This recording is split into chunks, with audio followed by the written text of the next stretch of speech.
Hello বন্ধুরা, কেমন আছো তোমরা? নিশ্চয় ভালো আছো। আলহামদুলিল্লাহ আমি অনেক ভালো আছি। বন্ধুরা চলো আজকে আমরা দেখবো মফলা কিভাবে লিখতে হয়।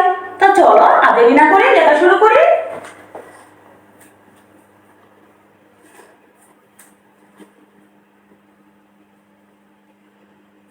মফলা লিখে ফেলেছি বন্ধুরা, দেখো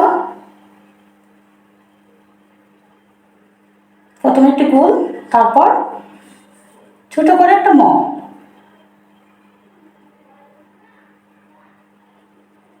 দেখো বন্ধুরা আমি কত সহজভাবে মফলা লিখে ফেলেছি।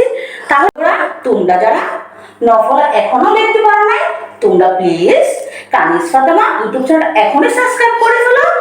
আর বেশি বেশি আমার ভিডিওতে লাইক করো, কমেন্ট করো, আরো বেশি বেশি শেয়ার করে দাও।